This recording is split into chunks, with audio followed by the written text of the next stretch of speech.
तो मैं अभी आपको इक्वल करा रही हूँ, अदरवाइज हमारा ये खत्म नहीं हो पाएगा, ठीक है। तो आपका जो फोटोसिंथेसिस का पार्ट रहता है ना, वो मैं नेक्स्ट वीक कंटिन्यू कराऊंगी, okay. Yo ma'am yo ma'am हाँ आ जाओ, स्क्रीन दिख रही है बेटा? Yo ma'am yo ma'am okay okay, so chapter आवाज में आया तो मुझे बता देना, ठीक है। आप लोगों के वाइवा कॉल्स हो रहे हैं ना? यो मैम ठीक है, और ये मॉक वाले, ये ऑफलाइन वाला कब बोला है, कब होगा? मैम अभी तक डेट नहीं बताई है सर ने। बताया नहीं है। ठीक है ठीक है। देखो बेटा, ऑफलाइन टेस्ट जब भी होगा, अगर आप देखो ना नीट के लिए आपके पास कितना टाइम है, तो नीट के लिए हमारे पास कितने मंथ बचे हैं अभी? 7 मंथ, लगभग 7 मंथ्स बचे हैं, है ना। तो अगर आपने अभी तक भी पढ़ाई नहीं की है, अगर अभी भी स्टार्ट करोगे ना, फ्रॉम स्टार्टिंग स्क्रैच से स्टार्ट करोगे, तुम अभी भी नीट क्रैक कर सकते हो, तुम्हारे पास इतना टाइम है, ओके। सो अगर आज से भी स्टार्टिंग करोगे ना, तब भी नीट क्रैक हो जाएगा, लेकिन आपको स्टार्ट तो करना पड़ेगा ना। तो बेटा स्टार्ट कर लो, जिसने नहीं किया। अगर तुम्हारा एम नहीं है डॉक्टर बनने का भी, दैट इज ऑल्सो फाइन। ऐसा थोड़ी और प्रोफेशन नहीं चाहिए इंडिया को, सिर्फ डॉक्टर थोड़ी चाहिए, उनको साइंटिस्ट भी चाहिए, टीचर्स भी चाहिए, है ना, उनको ऑफिसर्स भी चाहिए, राइट। हमारे देश में हर प्रोफेशन की जरूरत है ना, लैब टेक्नीशियन भी चाहिए, नर्स भी चाहिए, है ना, आयुर्वेदिक डॉक्टर भी चाहिए, वेटरनरी भी चाहिए। So we need all sort of, इतने सारे प्रोफेशन है, लेकिन हर किसी का रास्ता यहाँ से होके जाएगा। जो इसके पेपर में आएगा ना, अगर इसकी तैयारी हो जाएगी तो बाकी सब पेपर की तैयारी ऑटोमेटिकली हो जाएगी। इसलिए आप लोगों के लिए नीट प्रिपेयर करना जरूरी है, ठीक है। तो उसके लिए पहले 12th प्रिपेयर होगी, तभी आपकी 11th होगी, तो आपके बोर्ड्स भी साथ में निपट जाएंगे।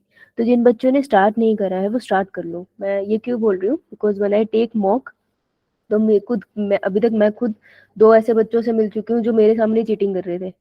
अब बताओ, अगर आपको लगता है कि हमें नहीं पता चलेगा, तो ऐसे थोड़ी होता है। आप सोचो, जब आपका ऑफलाइन टेस्ट होगा, ऑफलाइन टेस्ट में तो आप चीटिंग नहीं कर पाओगे ना फर्रे चलेंगे, ना साथ वाला बता पाएगा, इन्विजिलेटर तो बनती गई होंगे। तो फिर पता चल जाएगा ना कि आप पेपर नहीं करते हो, या फिर आप ज्यादा से ज्यादा उस दिन एब्सेंट हो जाओगे, पेरेंट्स से कॉल करा के कि हम बीमार है। लेकिन हमें भी पता चल जाता है कि चीटिंग का केस इसलिए नहीं आ रहा, तो उससे लॉस तो आप ही का हो रहा है ना। सो प्लीज, जो भी बच्चे चीटिंग कर रहे हैं और जिनके पेरेंट्स एक्चुअली उनको हेल्प कर रहे हैं चीट करने में, देखो बहुत सिंपल सा प्रोसेस है। अगर चीट करोगे तो नीट की प्रिपरेशन नहीं कर पाओगे, अल्टीमेटली इस साल नहीं अगले साल फेल हो जाओगे, क्या फायदा, राइट। तो ये चीज मैं पेरेंट्स को भी और उनके भाई बहन को भी बोलना चाहती हूँ ना, कि एक बच्चे का मैं ले रही थी, उसका भाई उसको सामने से आंसर बता रहा था। मैं कब इससे बताओ, वो अपनी बहन को खुद ही लॉस करवा रहा है ना। एक बच्चे का मैं ले रही थी, उसके पेरेंट्स उसको चीटिंग करवा रहे थे फोन से। सो वो बहुत ही वियर्ड है, पता तो चल ही जाता है। लेकिन आप लोग ये समझ नहीं रहे हो कि प्रॉब्लम आपको आ जाएगी। आपका गोल नीट प्रिपरेशन का है, अपना फोकस नीट की प्रिपरेशन में रखो। बहुत सारे बच्चे हैं जो टेस्ट के लिए आते हैं और मुश्किल से 1-2 का आंसर देते हैं, लेकिन वो कोशिश तो कर रहे हैं ना। तो आपको कोई जज नहीं करना चाहता कि आप कितना अच्छा कर रहे हो, टॉपर्स नहीं चाहिए हमें, चाहिए जो ईमानदारी से कर रहे हैं, ताकि हम उन्हें पढ़ा सके। तो चीटिंग मत किया करो मॉक टेस्ट में, आप लोगों का नुकसान है, आपको चीटिंग की आदत हो जाएगी। अभी भी आपके ऑफलाइन टेस्ट में, अभी भी आपके मेजर टेस्ट में काफी टाइम है। अगर जो हम पढ़ रहे हैं उसी को भी पढ़ने लग जाओगे ना, तब भी प्रिपरेशन हो जाएगी। तो याद रखो, आपका मेन गोल है नीट, जिसके लिए आपके पास 7 मंथ ही है, सिर्फ ये कम है। लेकिन अगर रोज पढ़ोगे तो इतने जरूर है कि आपकी प्रिपरेशन हो जाएगी। तो इसको स्टार्ट कर लो, प्लीज चीटिंग करना बंद करो। आप हमसे चीट करके क्या कर लोगे, आप आपका नुकसान हो जाएगा अगले साल, ठीक है। प्लीज अंडरस्टैंड दिस, जितने भी लोग हैं, जितने भी बच्चे बैठे हैं यहाँ पे, जो नहीं करते बहुत अच्छी बात है, लेकिन जो करते हैं ये उनके लिए है, कि प्लीज चीटिंग करना बंद करो। तुम सिर्फ अपना नुकसान कर रहे हो, वो इंसान कभी आगे नहीं बढ़ सकता या टीचर से चीटिंग कर रहे हैं, वो भी ट्यूशन में। आई मीन ट्यूशन में तो तुम्हें मार्क्स भी नहीं मिलते ना। आई गेस कुछ बच्चों को शायद डाउट है, पेरेंट्स को डाउट है कि ट्यूशंस बंद हो जाएगी अगर बच्चों के नंबर नहीं आएंगे। एक्चुअली बच्चों की हार्ड वर्क देखा जाता है, कि आप क्लास लगा रहे हो, आप टेस्ट देने की कोशिश कर रहे हो, तो उन बच्चों को रखा जाता है। वो ऐसा नहीं होता कि उनको हटा देते हैं, कि जिसके 100 में मतलब 720 में से 600 आ रहे हो उसी को रख रहे हैं, ऐसा वाला कोई हिसाब नहीं है। लेकिन अगर आप ईमानदारी से पेपर कर रहे हो तो उनको टीचर खुद रिकमेंड करते हैं, हम रिकमेंड करते हैं, हमसे पूछा जाता है आप ये बच्चे हैं, आप इनमें से कोई बच्चा है जो मिस आउट हो गया, आप इन्हीं बच्चों को पढ़ाना चाहते हो, तो हम बताते हैं कि ये बच्चा है, ये हर रोज कोशिश करती है, इसके मार्क्स धीरे धीरे एक एक क्वेश्चन करके इंक्रीज हो रहे हैं, तो मैं इसको रखना चाहती हूँ। वैसे ही सत्येंद्र सर से भी पूछेंगे, तोमर सर से भी पूछेंगे, राइट। तो जो बच्चे हार्ड वर्किंग है उनको कहीं नहीं जाने देते, उनको स्टडी मटेरियल भी मिलेगा, उनको क्लासेस भी मिलेंगी, उनको सब कुछ मिलेगा एंड तक, उनकी काउंसलिंग भी चलेगी। अभी भी नीट की काउंसलिंग चल रही है ना, तो तुम्हारी भी चलेगी। लेकिन जो बच्चे चीटिंग करेंगे, पेरेंट भी उसी में सपोर्ट कर रहे हैं, बेटा उनके साथ कंटिन्यू नहीं होगा। तो rather than this please start preparing. अभी भी स्टार्ट करोगे, अभी भी दे, ठीक है, अभी भी कर सकते हो, right. Yo ma'am. And I am not saying for the sake of saying, मैं ऐसे नहीं कह रही, मैं एक्चुअल में कह रही हूँ कि सीरियसली आप ऐसे कर सकते हो। तुम खुद सोचो, नीट अगर 50% 11 से आता है, 50% 12th से आता है, और तुम 12th ग्रेड में ही हो और तुम्हें बोर्ड्स के पेपर देने हैं, तुम ऑटोमेटिकली 50% नीट प्रिपेयर कर लोगे। 50% प्रिपरेशन से क्वालिफाई ऐसे ही हो जाएगा, आराम से आप 300 प्लस मार्क्स ला सकते हो। 300 प्लस मार्क्स लाने का मतलब होता है आप आयुर्वेदिक डॉक्टर बन सकते हो, आप बीडीएस की काउंसलिंग के लिए अप्लाई कर सकते हो, लास्ट राउंड तक काउंसलिंग में सीट मिल सकती है, आप वेटनरी के लिए अप्लाई कर सकते हो, आप इसके अलावा नर्सिंग के लिए कहीं अप्लाई कर सकते हो, आप इसके अलावा बीएससी के लिए अप्लाई कर सकते हो, आप इसके अलावा फार्मेसी के लिए अप्लाई कर सकते हो, वो भी टॉप मोस्ट कॉलेजेस में अप्लाई कर सकते हो, सिर्फ क्वालिफाई करने से। तो सिर्फ अगर ईमानदारी से 12th भी ढंग से पढ़ोगे तो क्यों नहीं क्वालिफाई करोगे ना। हाँ मैम, बोलिए। हाँ, अगर कोई सरकारी कॉलेज से बीएससी नर्सिंग करते हैं तो उसकी क्या वैल्यू होती है? सरकारी कॉलेज इज गुड पर उसकी वैल्यू ज्यादा होती है as compare to private. Private से ज्यादा स्कोप नहीं है, सरकारी से फिर भी है, क्योंकि उनको प्लेसमेंट सरकारी में मिल जाती है और वहाँ पे फिर वैल्यू अच्छी है। हाँ बोलो मैम। मैम जो वेटनरी का टेस्ट देते हैं उसमें 300 प्लस मार्क्स चाहिए होते हैं। नहीं बेटा, जो नीट का पेपर होता है ना, उसी के मार्क्स पे तेरी वेटनरी की काउंसलिंग होती है। जैसे अभी तक तो खुली नहीं है वेटनरी की काउंसलिंग, तो यो वेटनरी यो की काउंसलिंग उसी के बेसिस पे होती है। अगर तेरे 300 से ऊपर है ना बेटा, तो हर काउंसलिंग में अप्लाई कर सकती है, ठीक है। फर्स्ट राउंड में बेशक ना मिले, लेकिन उसके बाद तुझे सेकंड थर्ड राउंड में सीट मिलने के चांसेस होते हैं, राइट। मैम तो ऐसे हो सकता है जैसे कि जिसके 300 से वो मार्क्स आ जाएं और वो बीडीएस करे, उसके बाद वो देना चाहे नीट की मेरे 500 दे प्लस आ सकते हैं, सके। दे सकते हैं, यस मैम। बिल्कुल दे सकते हैं, लेकिन अगर सीट मिले तो ले लेना, छोड़ना मत। हाँ हाँ बोला बेटो, और किसी का डाउट है ना। तो अगर तुम्हें ऐसा लगता है ना कि पूरी लाइफ तुम्हारे खासा नंबर आया नहीं है, तुम हमेशा एवरेज रहे हो, कभी कभार डूब भी जाते हो मैथ में या फिजिक्स में, या मैंने देखा बायो वाले जल्दी डूब भी जाते हैं इसमें, तो उस सब से कोई फर्क नहीं पड़ता। जिस दिन तुम कोई टेस्ट क्वालिफाई करके उस कॉलेज चले जाओगे, कोई नहीं पूछेगा तुमसे। कभी तुमने मुझसे पूछा मेरे 12th में कितने मार्क्स थे, या 11th में या 10th में कितने मार्क्स थे? एक भी बच्चे ने नहीं पूछा, और मेरे से किसी ने नहीं पूछा आज तक, किसी भी जॉब प्रोफाइल में कोई नहीं पूछता कॉलेज में कितने मार्क्स थे आपके। मैटर करता है आपकी क्वालिफिकेशन क्या है फाइनल, और फिर ये मैटर करता है आपका एक्सपीरियंस क्या है। अब बात बताओ, जब भी डॉक्टर के पास जाते हो, कभी डॉक्टर से पूछा कौन से कॉलेज से आए हो आप? किसी ने नहीं पूछा ना। नो लेकिन आप मैम। कभी भी जाओ, लेकिन आप कभी भी जाओ, किसी प्राइवेट हॉस्पिटल को विजिट करना, किसी प्राइवेट क्लिनिक को विजिट करना, और एक बार गवर्नमेंट हॉस्पिटल के डॉक्टर को विजिट करना, बेटा फर्क होता है। गवर्नमेंट हॉस्पिटल के डॉक्टर को इतना एक्सपोजर होता है, तो वो इतना डिफिकल्ट एग्जाम क्रैक करके आते हैं, वो पूरी इंडिया में डिफरेंट डिफरेंट रीजन पे जाके डिफरेंट डिफरेंट गाँव में सर्व करके आते हैं, तो उन्होंने बहुत पेशेंट देखे होते हैं, इसलिए उनकी रेपुटेशन ज्यादा होती है। जैसे इसने पूछा, गवर्नमेंट से नर्सिंग करने वाली जो नर्स होगी उसका एक्सपोजर ज्यादा होगा, इसलिए उसकी फिर वैल्यू भी ज्यादा होगी। वही प्राइवेट से करेगी तो वैल्यू भी कम है, एक्सपोजर भी कम है, सैलरी पैकेज भी बहुत कम है, राइट। तो मैं तो गवर्नमेंट से ही सजेस्ट करती हूँ।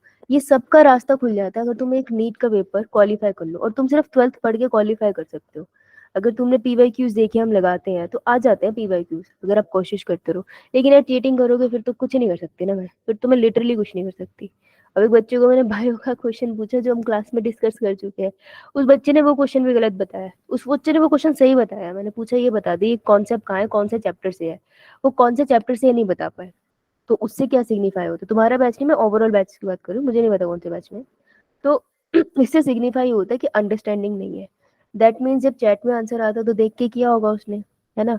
अब वो इसकी मदद कर रहे थे, उसके मम्मी भी थे वहां पे और उसका ब्रदर भी था वहां पे, वो मदद कर रहे थे। एक ने फोन दिया हुआ था उसको राइट साइड से, एक सामने खड़े होके उसे आंसर डिक्टेट कर रहे थे। तो इसमें कौन रिस्पॉन्सिबल हुआ उस बच्चे के फेलियर के लिए? इसमें फैमिली भी रिस्पॉन्सिबल हुई उसके फेलियर के लिए, ठीक है। कहीं ना कहीं हम भी रिस्पॉन्सिबल हुए कि भाई हम ऑनलाइन में आपको इससे ज्यादा कर नहीं सकते, निगरानी नहीं कर सकते ना, राइट। और इसमें बच्चा खुद भी फेल हुआ, तो ये एक पूरा सिस्टम फेल हो गया। नुकसान किसका हुआ सोचो, नुकसान सिर्फ बच्चे का हुआ। फैमिली तो अपने आप को स्टेबल कर चुकी है, वो जो उसको मदद कर रहा था पेपर में, उसको इतनी बायो तो आती थी, वो अपना करियर बना चुका होगा, लेकिन उस बच्चे का नुकसान हो गया, है ना। Which is very sad. बहुत बुरा लगा मेरे को देख के कि यार क्या फायदा है इसका। मैंने उसको फिर भी पूछा, मैं कहा बता दे कौन मदद कर रहा है। नहीं मैंने तुक्का मारा। मैं कहा जब एक्सेप्टेंस भी नहीं है, मतलब रियलाइजेशन नहीं है कि गलत है, जब बच्चे को रियलाइज भी नहीं है गलत है, तो फिर उसको ठीक करना तो बहुत मुश्किल है ना। किसी को पता है वो गलत है, मैं उसे सही बता सकती हूँ, तो पहले ही डिसाइड करके बैठे मैं सही हूँ मैं सही करूँ। मैं ट्रिक्स तो नहीं बताऊंगी आपको, एक्सपीरियंस भी कुछ होता है, बट माय कंसर्न इज कि अगर आप ऐसा कर रहे हो तो आप खुद का लॉस कर रहे हो। आपके पेरेंट्स साथ में बैठ के लेक्चर लेते हैं, तकरीबन लड़कियों की मदर साथ में होती है। अगर आपके बच्चे ऐसा कर रहे हैं तो आप ऐसा मत करिए, उससे बच्चों का ही लॉस है, हमारा कुछ नहीं जाएगा, राइट। अगर आप मॉक में आंसर नहीं दे पाते हो तो आपको वंती से निकाल नहीं रहे हैं, it's a free coaching platform जो आपको लाइव पढ़ाते हैं, राइट। तो अगर आप कोशिश कर रहे हो तो उसको अप्रिशिएट किया जाता है, लेकिन जो भी बच्चा चीटिंग करके पकड़ा जाता है उसके लिए स्पेशली हमारी तरफ से मेल जाता है that this kid is doing cheating with the help of parents and siblings.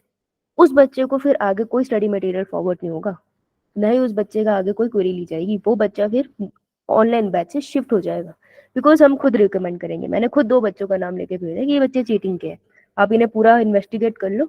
मेरे को नहीं लगता कि इन्हें उतनी मदद की जरूरत है, बिकॉज बात भी तो सही है ना, स्टडी मटेरियल उस बच्चे को मिले जो कहीं रिमोट एरिया में बैठा है, जहाँ पे इलेक्ट्रिसिटी नहीं है, वो महंगी किताबें अफोर्ड नहीं कर सकता, वो पढ़ के कुछ बन जाए। समझ आई? सो इसलिए चीटिंग मत करो, चीटिंग का तुम्हें नुकसान है। सबके पेरेंट्स से रिक्वेस्ट है, प्लीज बच्चों को चीटिंग में सपोर्ट मत करो। हाँ मोदी, मुझे भी कोई स्टडी मटेरियल नहीं मिला। उनको डिलीवर हो जाएगा, मेरे को भी नहीं अभी आया इस साल वाला, है ना। तो ये आपके पीए से आप बोल तो सकते हो ना। अब बता, वही था कि चीटिंग का केस होगा तो पीए से बोलेगी तो पीए सामने से बोल देंगे, ये पॉसिबल नहीं है ना। तो तुम बात कर लेना तो हो जाएगा तुम्हारा, है ना। Okay ma'am. ठीक है जी, तो दिस वाज ऑल। ये मेरे को एक बार बोलना था क्योंकि मैं बहुत सारे केसेस अब देखती हूँ। ठीक है, तो अपना प्लीज इस चीज का ध्यान रखिए आप लोग। हाँ जी नीना। मैम आपने बोला था कि वो मैथ की बुक्स जो होगी उसके लिए हेलो भेजा। मैम मैंने आपको हेलो भेजा था। हाँ आपने उनको बोल दिया था ना, कोमल मैम को। नो मैम, कोमल मैम को नहीं बोला मैंने, आसिफ सर को बोला था। हाँ आसिफ सर को, 2 यस मैम। टीचर्स को बोला था ना। हाँ उनको मैंने बोल दिया था, वो बता रहे थे 2-3 बच्चों के साथ ऐसा हुआ है, तो वो आगे एक्सक्लेट कर, मतलब आगे इन्फॉर्म कर देंगे कि आपको रिप्लेस हो गया है। ठीक है यो मैम। चलो। सो बेटा ऑर्गेनिज्म एंड पॉपुलेशन में हम लोग ऑब्जेक्टिव वही कंटिन्यू कर रहे हैं, एनसीईआरटी की लाइन पढ़ रहे हैं। एबायोटिक फैक्टर्स को हम तक पहुंचे थे, हम इसी को आगे कंटिन्यू करेंगे। ठीक है यो मैम। ये चार्ट तो हमने कर लिया था, है ना। यहाँ से यो यहाँ से हमें करना था, है ना, मेजर एबायोटिक फैक्टर। किसी को डाउट है कोई? मैंने बेटा पीए से बात करो, आसिफ सर से बात करो, ठीक है। He will guide for this study material के लिए। Now the major abiotic factor क्या होता है, देखो सबसे पहली लाइन ही है जो नीट का क्वेश्चन था। बुक निकाली सबने एनसीईआरटी की? यो मैम। पेंसिल लेके बैठे हो ना? यो पेंसिल लेके बैठना और कॉपी भी सामने खोल के रखना, बहुत इंपॉर्टेंट। देखो पहला क्वेश्चन नीट का था, temperature is the most important ecologically relevant environmental factor. ठीक है, इन्वायरमेंट में सबसे इंपॉर्टेंट फैक्टर है, most important is basically temperature. Temperature पे बहुत कुछ वेरी करता है, तो पहला यही था। आपको सारे लिखते हैं, टेम्परेचर, सॉइल, वाटर, और भी कोई ऑप्शन में था, तो आंसर उसका टेम्परेचर था कि सबसे important ecologically relevant environmental factor है क्या। You are aware that average temperature on land varies seasonally, decreases progressively from equator towards pole and from plains to the mountain tops. ये लाइन conceptual question में आई थी last year के paper में। ठीक है, इसका क्या मतलब है, वो कह रहे हैं आप अवेयर है ना, आप ये जानते हैं ना कि जो एवरेज टेम्परेचर होता है वो वेरी करता है सीजनली। जैसे ठंडी है तो टेम्परेचर ड्रॉप होता है, जैसे गर्मी है तो टेम्परेचर राइज होता है ना, जैसे ऑटम चलते हैं तो टेम्परेचर ठीक ठीक सा रहता है। तो हर मौसम के साथ टेम्परेचर बदलता है। उसके बाद उन्होंने बोला एग्जाम्पल देते हुए कि अगर आप ऐसे अर्थ बनाओ, तो अर्थ में आपको पता है if this is an equator, जब भी कॉम्प्लिकेटेड लाइन आए तो उसे ड्रॉ कर लिया करो, एंड दिस इज अ पोल, इस साइड भी पोल ही है। तो कह रहे हैं दैट यू नो ना, temperature decreases progressively, temperature decrease होता जाता है। मतलब अगर मैं बोलूँ यहाँ पे 35 डिग्री सेल्सियस है, तो यहाँ पर कितना हो जाएगा, वैसे 24 डिग्री सेल्सियस, है ना, धीरे धीरे डिक्रीज होता जाएगा 10 degree Celsius. So they're saying temperature decreases progressively, मतलब continuously from equator towards pole. तो इक्वेटर से पोल की तरफ जाओगे तो होगा क्या, टेम्परेचर विल डिक्रीज। इसको ऐसे ही ना इस लाइन के साथ साइड में बना लो, क्योंकि स्टेटमेंट आ चुकी है नीट में। हाँ, and from plains to the mountains, अब तुम प्लेन एरिया से माउंटेन्स की तरफ जाओगे तब भी टेम्परेचर डिक्रीज होता है। इट रेजेस फ्रॉम सब जीरो, जीरो से नीचे नेगेटिव लेवल में पोलर एरियाज में। तो पोलर एरियाज में जीरो से या जीरो से नीचे से लेकर हाई एल्टीट्यूड में अगर आप जा रहे हो ज्यादा गर्मी एरिया में, तो वहां पे 50 डिग्री सेल्सियस तक भी बढ़ सकता है, उससे ज्यादा भी। माउंटेन वहां पे चले जाओ जहाँ वोल्केनोज होते हैं, तो वहां पे देखो जितना ऊपर जाओगे उतनी गर्मी हो जाएगी ना, right. There are however unique habitat, इन्होंने कहा कुछ हैबिटेट यूनिक भी होते हैं, ठीक है। हाँ बेटा बोलो। हाँ, आप ऊपर वाली लाइन दोबारा रिपीट कर दोगे? इट रेंजेस फ्रॉम सब zero level in polar areas, वो कह रहे हैं कि जो पोलर एरियाज होते हैं ना बेटा, ये पोल्स वाले, यस मैम। यहाँ पे टेम्परेचर कितना जा सकता है, जीरो या जीरो से नीचे -1 -10 -20 डिग्री सेल्सियस, है ना। तो जीरो टू सब जीरो से लेकर अगर आप थोड़ा ट्रॉपिकल रीजन में जाओ, पोल से तू इक्वेटर की तरफ जाएगी जब, है ना, तो यहाँ पे ट्रॉपिकल रीजन है। अब ट्रॉपिक में डेजर्ट भी तो हो सकते हैं ना, अब कोई डेजर्ट में चली जा तो वहां पे तो टेम्परेचर बढ़ जाएगा ना। Yes ma'am. तो वही वो कह रहा है, हाई एल्टीट्यूड में टेम्परेचर 50 डिग्री सेल्सियस से ज्यादा हो सकता है, right. Now there are however unique habitat, कुछ अलग हैबिटेट है, जैसे थर्मल स्प्रिंग और deep sea hydrothermal vents where average temperature exceed 100 degree Celsius. ठीक है, ये लाइन क्यों इंपॉर्टेंट है, कॉन्सेप्चुअल क्वेश्चन आते हैं यार इनसे, और हमें ना पता नहीं चलता कहाँ से है, तो इनको अंडरलाइन कर लो इस वाली को, ताकि अगर आए तो तुमको याद आ जाए कहाँ से बोल रहे हैं। ये कह रहे हैं कुछ हैबिटेट्स। हाँ हेलो बेटा, आवाज आ रही है? मैं हाँ नीलम बोलो। मैम गलती से हो गया था। कोई बात। ये कह रहे हैं कुछ हैबिटेट अलग है, अपने तो 4 मौसम है, ये कह रहे हैं कुछ हैबिटेट यहाँ अलग है, जैसे थर्मल स्प्रिंग होते हैं। थर्मल स्प्रिंग, आपने तत्ता पानी सुना है? मैम कहाँ पे सुना है?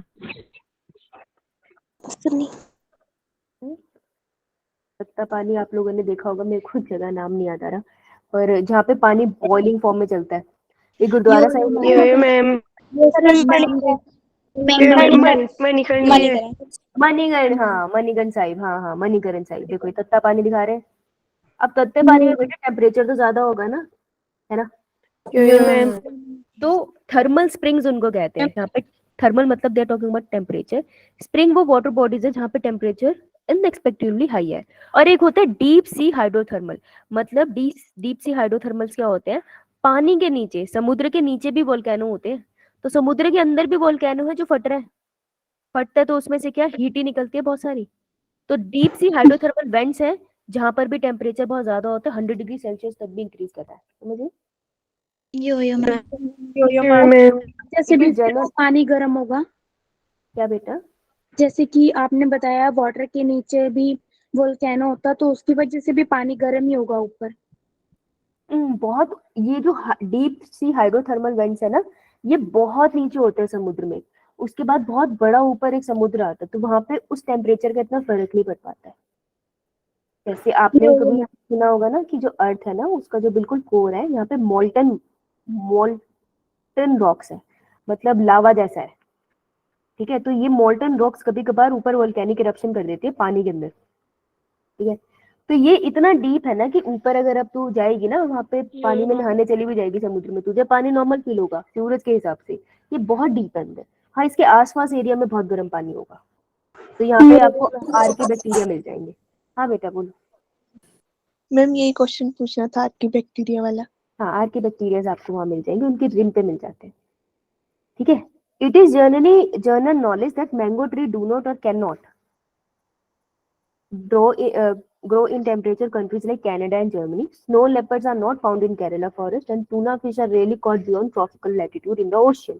अभी तुमको ना थ्योरी का एग्जांपल देके समझा रहे हैं कि तुम सोचो कि तुमने देखा मैंगो हर जगह नहीं मिलता, आपको केरला में नहीं उगता, केरला में स्नो लेपर्ड आपको दिखाई नहीं देते, भाई वहां गर्मी है।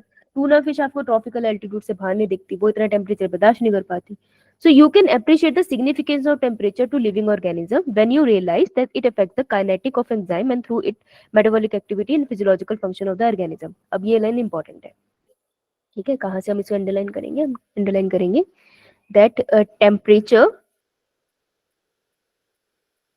टेम्परेचर इस वाले वर्ड को काट दो, टेम्परेचर और सीधा इसको अंडरलाइन करना, एक सेकेंड, सॉरी, इसे काट दो यहाँ से। Temperature affects the kinetics of enzyme and through it the metabolic activity and other physiological functions of organism. ऐसा क्यों है कि कुछ ऑर्गेनिज्म एक जगह मिलते हैं, दूसरी जगह नहीं मिलते? हमारे यहाँ पे पोलर बेयर नहीं मिलते ना, सही बात। यो मैम। ऐसा क्यों है? जो हमारे यहाँ पे मिलते हैं वो जाके कनाडा में नहीं मिल रही। उसका रीजन है टेम्परेचर। ये टेम्परेचर लिमिट कर देता है ऑर्गेनिज्म की डिस्ट्रीब्यूशन। आर के बैक्टीरिया मिल रहे हैं ना हाइड्रोथर्मल वेंट पे, क्यों नहीं वहां पे और कोई मिलता? हम क्यों नहीं उस तक जा पा रहे हैं? क्योंकि गर्मी बहुत ज्यादा है। तो टेम्परेचर की वजह से डिपेंड करता है कोई ऑर्गेनिज्म कहाँ जा सकता है कहाँ नहीं, ठीक है। तो वो कह रहे हैं टेम्परेचर शरीर में करता क्या है ना, टेम्परेचर का वर्क क्या है? तो टेम्परेचर रेगुलेट करता है। क्या चीज रेगुलेट करता है? एक सेकेंड, अरे लाइट चला दे। तो टेम्परेचर क्या रेगुलेट करता है? पहली चीज वो रेगुलेट करता है एंजाइम्स। आपकी बॉडी में कोई भी केमिकल रिएक्शन, अगर आपने कभी देखा हो कि अगर आप कार्बोहाइड्रेट भी खाते हो, है ना, तो आप जो कार्बोहाइड्रेट खाते हो उसको भी ब्रेक किया जाता है बॉडी में। यो मैम। आपने लेट से प्रोटीन खाया, तो प्रोटीन, दाल खा ली तुमने या चिकन खा लिया, तो उसको भी प्रोटीएजेस ब्रेक करते हैं ना। यो मैम। फिर उसके जो अमीनो एसिड होते हैं फिर आपका सेल यूज कराते हो। तो बेटा बिना एंजाइम के आपके शरीर में कोई केमिकल रिएक्शन नहीं हो सकता। अगर बिना एंजाइम के होगा तो सालों साल लग जाएंगे, आप जी नहीं सकते। तो बिना एंजाइम के कोई केमिकल रिएक्शन नहीं होता। ट्रांसपोर्ट ऑफ गैसेस नहीं हो सकता, उसमें भी एंजाइम्स लगते हैं, हम रेस्पिरेशन में पढ़ेंगे। तो वो कह रहे हैं एंजाइम की खासियत क्या है, ये थोड़ा सा बायोमोलिक्यूल्स का पार्ट है, तो थोड़ा ध्यान से सुनना, ठीक है। जिसको ना समझ आए मुझसे पूछ लेना, ठीक है। तो यो मैम। एंजाइम का फीचर होता है, इसे लिख लो, ये बहुत इंपॉर्टेंट है, आपका 2 क्वेश्चन निकलेंगे यहाँ से। एंजाइम का फीचर होता है that can work in limited environment, in limited temperature range. एक टेम्परेचर रेंज में वर्क कर पाते हैं। हाँ बेटा बोल। मैम विटामिन सी का कॉमन नाम क्या होता है? Vitamin C, citric acid. Okay ठीक है, अभी यहाँ पर आजा, कहाँ चली गई विटामिन सी में? मैम, एग्जाम में आया हुआ था।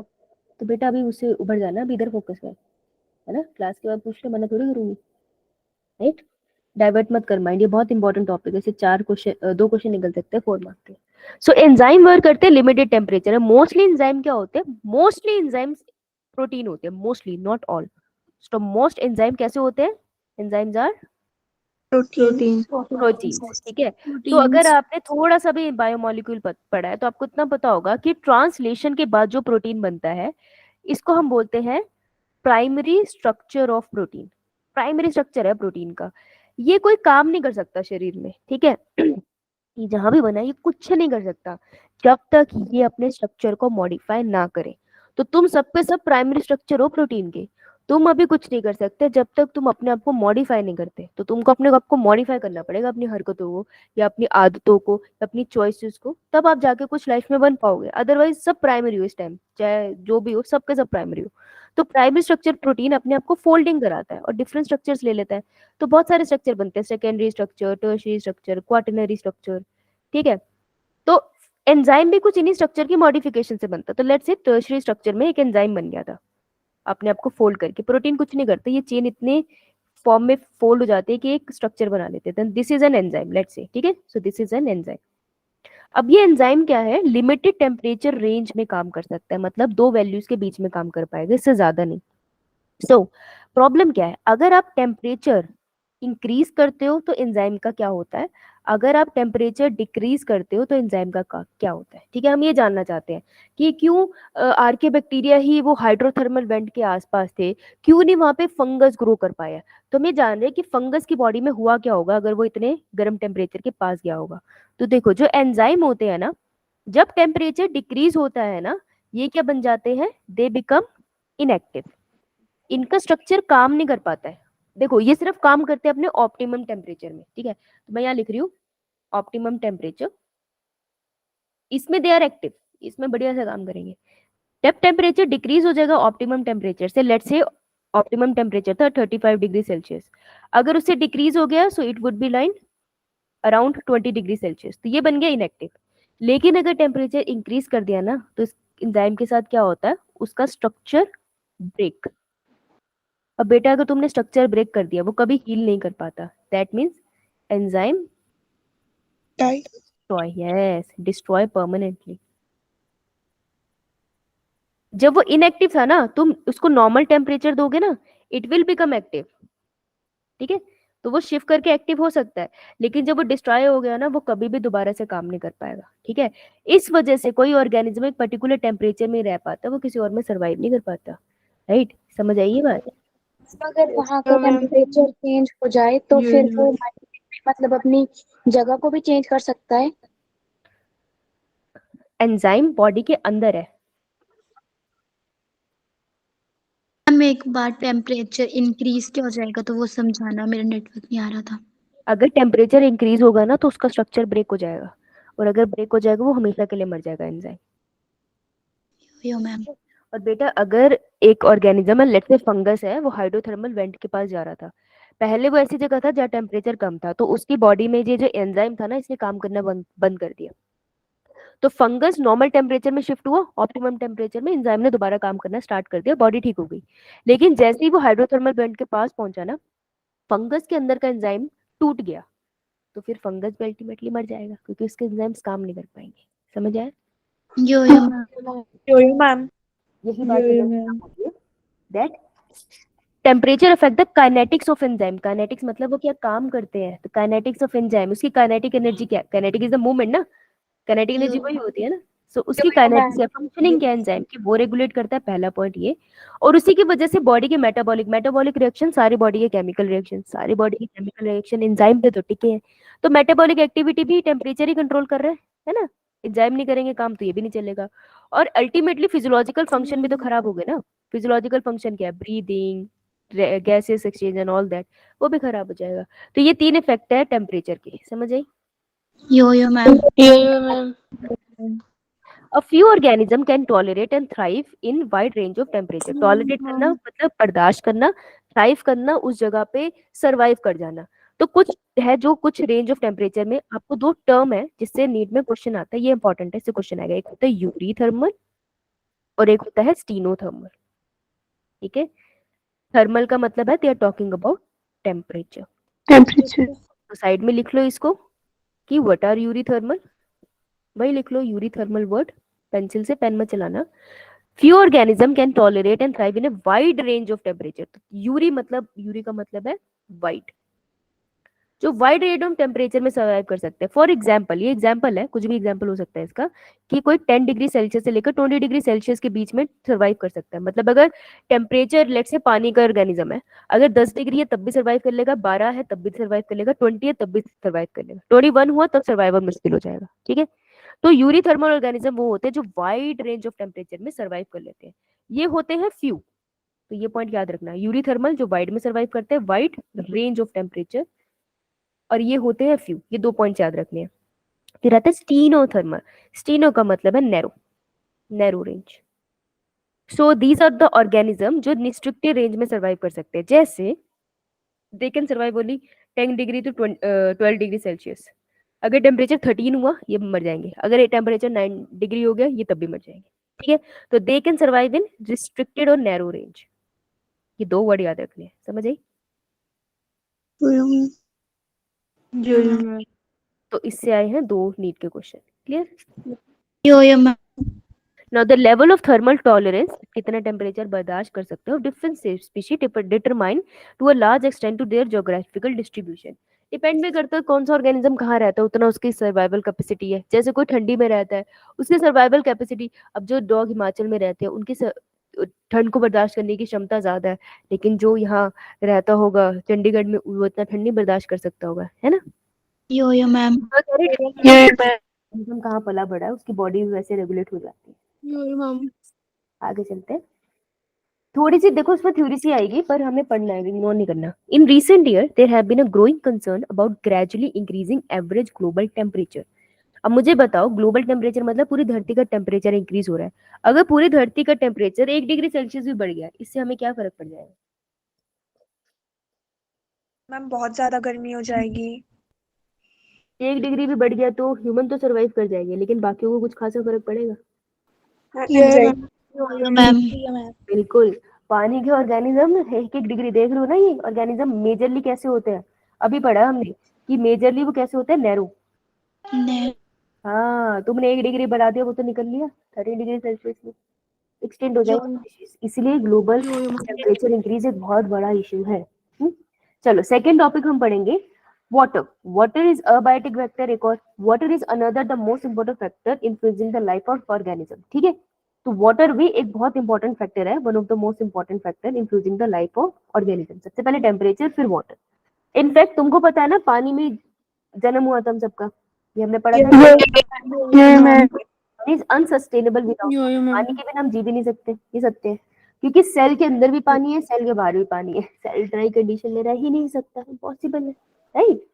ये तो हमें अब बेसिक बात है, ऐसे क्वेश्चन क्यों आएंगे? क्वेश्चन ऐसे नहीं आएंगे, क्वेश्चन साइकोलॉजी में स्टेटमेंट से उठा के आ जाएंगे, इसलिए हम इस वाले पार्ट की स्टेटमेंट पढ़ रहे हैं। जहां पर क्वेश्चन स्टेटमेंट से नहीं आएंगे, ज्यादा कॉन्सेप्ट से आएंगे, वहां कॉन्सेप्ट पे ज्यादा ध्यान देंगे, राइट। तो जो टर्म्स अंडरलाइन कर रही हूँ उसको साथ अंडरलाइन करना। बोलो बोलो बोलो क्या हुआ? नहीं। So water availability is so limited in desert, जो ये होते हैं रेगिस्तान होते हैं, वहां पर पानी की प्रेजेंस इतनी लिमिटेड है that only special adaptation make it possible for organism to survive there।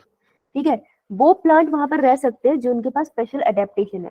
तो डेजर्ट में प्लांट को सर्वाइव करने के लिए जो स्पेशल अडेप्टेशन है, उन प्लांट्स को हम बुलाते हैं कैम प्लांट्स। लिख लो वहाँ, आप ये पढ़ोगे फोटो सिंथेसिस वाले चैप्टर में प्लांट्स के साथ, अभी के लिए हाँ लिख लो, ठीक है।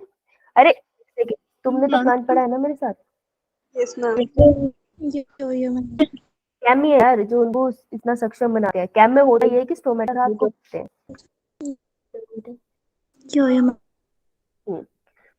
The productivity and distribution of product. देखो प्रोडक्टिविटी मतलब फोटोसिंथेसिस कितना करेगा, डिस्ट्रीब्यूशन मतलब कहाँ कहाँ पर है, किसी एरिया में कहाँ कहाँ है।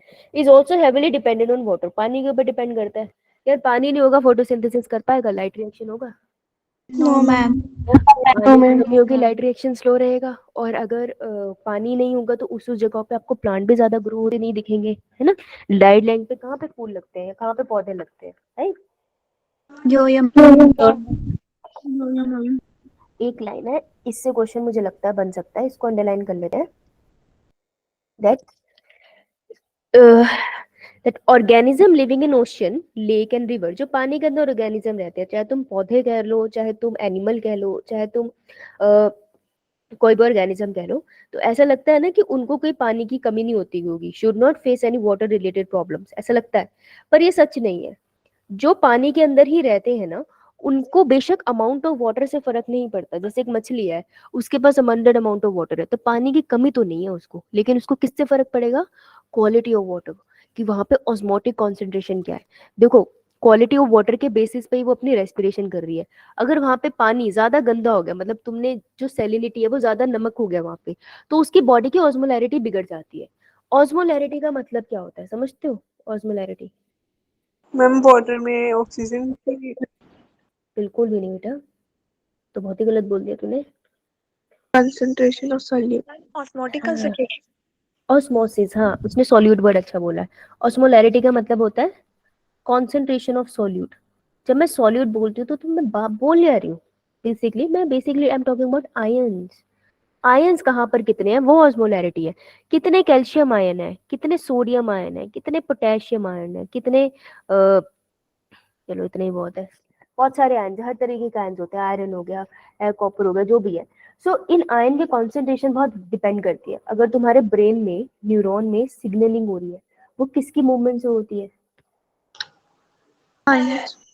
सोडियम एंड पोटेशियम आयंस की वजह से। सोचो अगर मेरे शरीर में थोड़ा सा भी सोडियम का लेवल कम हो गया तो मेरे ब्रेन की फंक्शनिंग पे इफेक्ट हो जाएगा। सोच सकते हो कितनी बड़ी बात है, सिर्फ सोडियम की कमी से मेरे ब्रेन की फंक्शनिंग में फर्क पड़ रहा है। तो आयंस इतने इंपॉर्टेंट है। तो हम कहते हैं ना हमें होमोस्टेसिस है, उसका मतलब यही होता है कि हमारी आयन कॉन्सेंट्रेशन मेंटेन है और वाटर लेवल मेंटेन है। तो वो कह रहे हैं कि बेशक कोई पानी में रहता है, लेकिन इसका मतलब ये नहीं है उसको पानी की प्रॉब्लम्स नहीं होती। आयन कॉन्सेंट्रेशन पे फर्क पड़ता है, पीएच कितना है, हाइड्रोजन आयन की ज्यादा है कम है, इन सब पे उनको फर्क पड़ता है। So for aquatic organism, example दिया इन्होंने ये यहाँ पर बहुत अच्छा। The quality of water become important. अब आपको पता है नीट कैसे पूछ सकता है, देखो बड़े सिंपल तरीके से कंफ्यूज कर सकता है।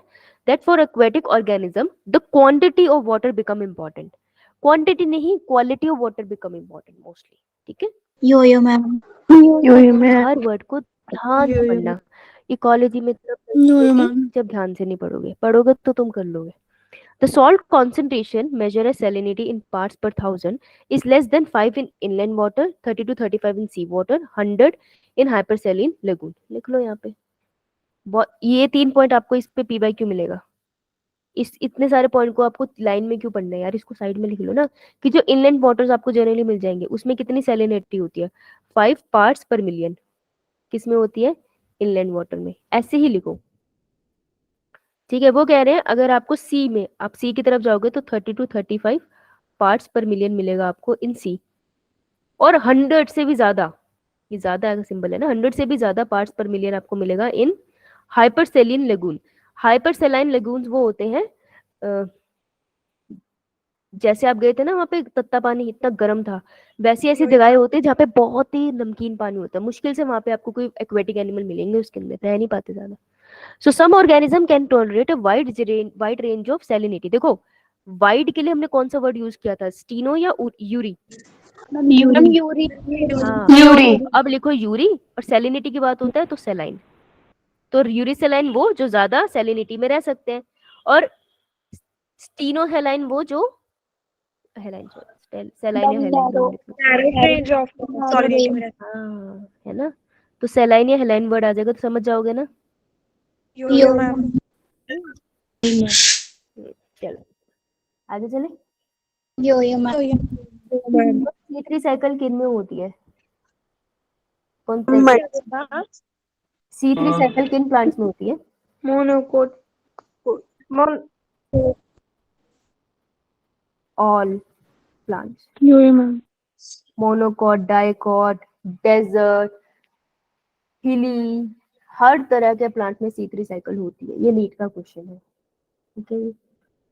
C4 में आपको क्रैंस नॉच में मिलती है ना? तो ये कौन सा प्लांट में देखने को मिलती है आपको? मैम ट्रॉपिकल एरियाज में। ट्रॉपिकल एरियाज में। यो मैम। और कोई? माइस में माइस, माइस क्या होता है? मेज मेज, यस। और कैम?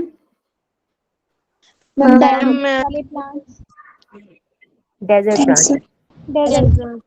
फोटो रेस्पिरेशन किस में होती है? C3 में होती है, यो मैम। C4 में होती है, कैम में होती है,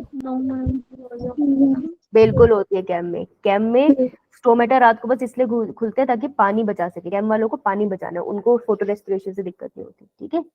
तो दिस इज ओके। अभी है थोड़ा टाइम, चलो बोर हो गए? जो ये आपने लिखवाया है 5 पर पास पर ppm मिलियन। वाले मैम, तो इनमें क्वेश्चन कैसे आ सकता है? इसमें सिंपल इसी से क्वेश्चन आ जाएगा कि इनलैंड वाटर में कितनी सैलिनिटी है, सी वाटर में कितनी सैलिनिटी है, या स्टेटमेंट में आ सकता है कि sea water show salinity more than 100 parts per million, पर वो तो हाइपर सैलिनिटी है। तो डेटा बेस्ड क्वेश्चन है, डायरेक्ट आते हैं, ठीक है। Yo ma'am. Light. Since plant produces food through photosynthesis, a process which is only possible when sunlight is available as a source of energy, तो प्लांट खाना बना सकते हैं भाई सनलाइट की मदद से, वो हमें पता है। We can quickly understand the importance of light for living organism, particularly autotrophs, ठीक है। जो खाना खुद बनाते हैं वो ऑटोट्रॉफ्स है, बिना लाइट के कुछ नहीं हो सकता। देखो जब लाइट गिरती है ना तो बॉडी में जो इंक्रीज और डिक्रीज होता है that is a temperature. Temperature light का इफेक्ट है, ठीक है। Light is just packet of photons, ठीक है। तो ये थोड़ा सा कॉन्सेप्ट डिफरेंट है, टेम्परेचर और लाइट में थोड़ा सा फर्क होता है। Light is a packet of photon, जो जब आपके ऊपर पड़ता है तो किसी भी चीज के ऊपर पड़ता है तो टेम्परेचर इंक्रीज और डिक्रीज होता है, तो लाइट का इफेक्ट है टेम्परेचर, समझ आई? थोड़ा सा फर्क है बस। Now, many species of small plants growing in forests are adapted to photosynthesis optimally under very low condition because they are constantly overshadowed by tall trees. ये वाला जो लाइन है ना ये आपको PYQ में मिलेगा।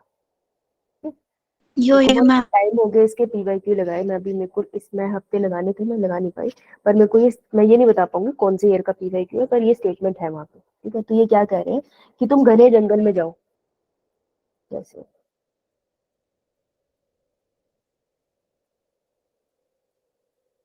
अगर मैं ट्रॉपिकल रेन फॉरेस्ट में चली जाऊँ, दिख रहा है तुमको? यो मैम।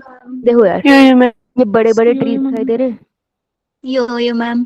ये मैं इसके नीचे आपको छोटे छोटे ट्रीज दिख रहे हैं, ये छोटे छोटे प्लांट फर्न्स होंगे जनरली आप, यहाँ बहुत फर्न्स ये मिलते हैं मैं बेटा। बड़े बड़े ट्री की कैनोपी होती है ना, तो उससे देखो कुछ कुछ लाइट नीचे गिर पा रही है, जैसे इसको लाइट मिल पा रही, इसको नहीं मिल पा रही ना, डार्क वाले को, है ना। ये यही मैं लाइन इन्होंने ऊपर लिखी है कि many species of small plant, छोटी हाइट वाले प्लांट जैसे होता है हर्ब, श्रब्स, जो फॉरेस्ट में ग्रो करते हैं, उनको आदत होती है कम लो लाइट कंडीशन में फोटोसिंथेसिस करने की। क्यों? क्योंकि कॉन्स्टेंटली उनके ऊपर बड़े वाले प्लांट ने ओवरशैडो किया होता है। समझ आएगा? यो मैम। ये मैं So many plants are also dependent on sunlight to meet their photoperiodic requirement for flowering. अब ये वाला जो स्टेटमेंट है ये आपका है वो वाले चैप्टर से, हार्मोन वाले चैप्टर से 11th में, जो प्लांट का है कि जो प्लांट्स होते हैं ना, फ्लावरिंग करने से पहले उनको थोड़ा सा ठंडा होने का टाइम चाहिए होता है। तो जब वो टाइम आता है ना, स्प्रिंग से पहले जब विंटर आता है, तो विंटर ना प्लांट को चाहिए होता है अपने आप को प्रिपेयर करने के लिए। इट्स लाइक अगर आपको पेपर देने जाना है नीट का, तो उससे पहले आपको समय चाहिए ना, कम से कम 6 महीने प्रिपरेशन की। तो प्लांट को भी फ्लावर करने से पहले थोड़े टाइम के लिए लाइट चाहिए होती है, जिसमें वो फ्लावर नहीं करता, बस वो अपने केमिकल प्रोसेसेस करता है बॉडी में। ठीक है। सो वैसे ही many plants are dependent on light for photo periodic requirement. Photo मतलब लाइट, और पीरियोडिक यो रिक्वायरमेंट मतलब कितने टाइम के लिए लाइट उसके ऊपर गिरेगी, तब उसके बाद वो फ्लावर करेगा अगले सीजन में। तो कुछ प्लांट को ये रिक्वायरमेंट भी होती है। जब भी आप वो वाले चैप्टर पहुंचोगे ना प्लांट में, तब आपको ज्यादा अच्छा समझ आएगा। ठीक है, तो ये 2 पॉइंट समझ आ गए। Now, for many animals too, light is important in that they are diurnal or seasonal variation in light intensity and duration as cues for timing for foraging, reproductive and migratory activity. हाँ बेटा पूछ। हाँ, आपने cold के बारे में क्या बताया कि पहले ठंडी होती है फिर बाद में फ्लावरिंग होती है। जैसे अगर कोई प्लांट को फ्लावर करना होता है ना, उसको थोड़ा टाइम चाहिए होता है ठंड में रहने का, उसको थोड़ा सा टाइम चाहिए होता है गर्मी का। तो ये जो सीजन्स होते हैं सिर्फ इसलिए नहीं होते हैं, जो प्लांट्स होते हैं ना, अगर आप प्लांट को प्रॉपर गर्मी और सर्दी का टाइम नहीं दोगे ना, वो ढंग से फ्लावर नहीं कर पाते। तो ये जो रिक्वायरमेंट है ना उसकी, कि उसको सर्दी भी चाहिए गर्मी भी चाहिए, उसके बाद वो फ्लावर करेगा, इसको हम कहते हैं photo periodic requirement. Okay. Yo ma'am. सो ये क्या कह रहे हैं, सिर्फ प्लांट्स नहीं एनिमल भी डिपेंड करते हैं। जैसे कुछ है जो रात को जागते हैं, सुना होगा आपने, है ना। यो भाई, मैम। कुछ है जो अब जो जिनको टाइम के साथ पता चलता है उनका रिप्रोडक्शन का टाइम है। जैसे फ्रॉग हो गया, बारिशों में रिप्रोड्यूस करता है, पीकॉक बारिशों में रिप्रोड्यूस करते हैं, है ना। तो टेम्परेचर जैसे वेरी करता है ना, उसके हिसाब से एनिमल की लाइफ भी वेरी करती है। ठीक है। तो टेम्परेचर से उनको पता चलता है। जैसे जिसने दिन में शिकार करना है, सूरज दिखेगा तभी तो जाएगा ना शिकार करने। फॉरेजिंग मतलब एरिया में घूम के खाना वाना ढूंढना। जब टाइम आएगा तभी वो रिप्रोड्यूस करेगा ना, जब बारिश आएंगी तभी एक फ्रॉग रिप्रोड्यूस करेगा। माइग्रेटरी एक्टिविटी, जब बहुत ठंड पड़ेगी तो बर्ड्स यहाँ से उड़ के गर्म एरियो में जाएंगे, है ना। तो कह रहे हैं कि लाइट का जो इफेक्ट है ना, वो प्लांट के ऊपर भी है, एनिमल के ऊपर भी है। The availability of light on land is closely linked with that of temperature since the sun is the source of both. ये लाइन बड़ी अजीब सी है, ध्यान से सुनना, कि जो सन है उससे तुमको लाइट मिलती है, और लाइट के इफेक्ट से टेम्परेचर जनरेट होता है ना। तो दोनों का सोर्स सेम है, इसलिए दोनों बहुत ही एक दूसरे से जुड़े हुए हैं। जहाँ लाइट ज्यादा पड़ेगी वहाँ टेम्परेचर भी ज्यादा हो जाएगा, है ना। राइट। मैम। अब क्वेश्चन है कि जो डीप इन द ओशियन है, अगर आप ओशियन में बहुत डीप चले जाओ ना, तो वहां पर लाइट नहीं जाती। लाइट कहाँ तक जाएगी, तुम खुद सोचो। सरफेस के ऊपर। सरफेस में कुछ डेप्थ तक जाएगी। अभी हम करेंगे, रीजंस करेंगे इसके भी, डोंट वरी। लेकिन कुछ डेप्थ के बाद सनलाइट नहीं जाती, तो नीचे डार्क होता जाता है। यहाँ पे जो फिशेज होती है उनके पास बायोल्यूमिनेसेंस ज्यादा होती है, वो पूरी बॉडी उनकी चमकती होती है। इन फिशेज के पास आईज नहीं होती जनरली, या वर्किंग नहीं होती। इन फिशेज की बॉडी जनरली फ्लैट भी होती है। क्यों? क्योंकि तुम देखो ना ऊपर कितना सारा पानी है, तो पानी का प्रेशर भी तो बढ़ेगा। तो यो प्रेशर बढ़ता है, मैम। इसलिए वो उनकी बॉडी जनरली फ्लैट होती चली जाती है। ठीक है। तो वो कह रहे हैं कि अगर sun is the ultimate source of energy, उससे ही खाना बनता है। क्वेश्चन ये है, डीप ओशियंस के अंदर इन्वायरमेंट तो डार्क है और इनहेबिटेबल है, और ज्यादा वहां के एनिमल्स को पता ही नहीं है सन है, तो उनके पास सोर्स ऑफ एनर्जी क्या है? ये उनका एक क्वेश्चन है। ठीक है, कल ये सोच के आना। ओके, ये होमवर्क है, लिख लो। सोचना, डिस्कवरी के बहुत आर्टिकल और बहुत यूट्यूब पे वीडियो मिलेगी जो ये एक्सप्लेन करेगा बहुत अच्छे से। The spectral quality of solar radiation is also important for life. ये भी डिपेंड करता है कौन सी रेडिएशन पड़ रही है। यूवीबी पड़ती है तो स्किन कैंसर होने के ज्यादा चांसेस हो जाते हैं। ठीक है, इंटेंसिटी डिपेंड करती है सन की कितनी बढ़ रही है कितनी नहीं। अब देखो ऊपर जो ओजोन लेयर है वो हमें बचाती है, ओजोन लेयर हटा दो तो सन की हार्मफुल रेडिएशन हमें पड़ सकती है, स्किन कैंसर बहुत जल्दी हो सकता है। तो सोलर जो हमारे पास लाइट पड़ रही है उसकी क्वालिटी पे भी फर्क पड़ता है कि कौन सी क्वालिटी की पड़ रही है। The UV component of the spectrum is harmful to many organisms, while not all the color components of the visible spectrum are available for marine plants like a different depth in the ocean. इसने क्या बोला? इसने बोला आपको पता है ना VIBGYOR होता है, यो मैम वो क्या होता है? व्हाइट कलर की लाइट है, लाइट हमेशा व्हाइट कलर की होती है। आप उसको एक प्रिज्म से क्रॉस करो तो वो 7 स्पेक्ट्रम में गिर जाएगी, violet, indigo, blue, green, yellow, orange and red. इसे हम विबग्योर के नाम से जानते हैं। तो वो कह रही है जो विजिबल स्पेक्ट्रम है कुछ ऑर्गेनिज्म के लिए बहुत ही यूजफुल है, किसी के लिए बहुत हार्मफुल है। और लेकिन जो डीप ओशन में रहते हैं उनको तो पता ही नहीं है कि ये स्पेक्ट्रम एग्जिस्ट भी करता है। तो वहां पर खाना कौन बनाता होगा? सो अमंग, अब ये दूसरा क्वेश्चन है जो नीट में आ चुका है तो ये आपको सर्च करके आना है। Among the red, green and blue algae that inhibit the sea के अंदर ये तीनों एल्गी मिलती है, कौन सी है जो डीपेस्ट वाटर में खाना बनाती है, आपको मिलेगी और क्यों? देखो डीपेस्ट वाटर तो तुम मुझे बता दोगे जिसने प्लांट वाला चैप्टर पढ़ा है, मेरे को रीजन बताना क्यों। ठीक है, यो दो क्वेश्चन आपको, क्वेश्चन ये वाला क्वेश्चन बेटा अंडरलाइन कर ले, मैम ये तो उससे पहले कौन सा दिया था? ये वाला। मैम रेड डेल की सबसे डेप्थ में होती है। पता नहीं बेटा, वाई ढूंढ के आई हो, मैंने कहा ना कौन सी तो पता ही होगा क्यों होती है। यो मैम ठीक है, सो हमने फिर आज कौन से एबायोटिक कॉम्प्लेक्स सॉइल, हाँ हो गया हमारे एबायोटिक कॉम्प्लेक्स सॉइल रहता है। तो अगर मैं इसको सम अप करूँ, एक बार सम अप कर देती हूँ है ना, ये तो कंफ्यूज हो गए।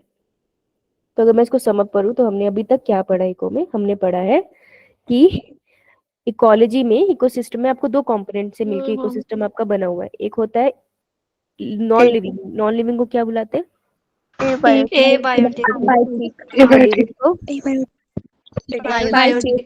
एबायोटिक में हमने सबसे इंपॉर्टेंट पढ़ा टेम्परेचर के बाद वाटर लाइट लास्ट हम पढ़ेंगे soil wide range of temperature में सरवाइव कर सकते हैं, दैट इज स्टीनो या यूरी? वाइड, यूरी जो नैरो सैलिनिटी में सरवाइव कर सकते हैं उन्हें क्या बुलाते हैं?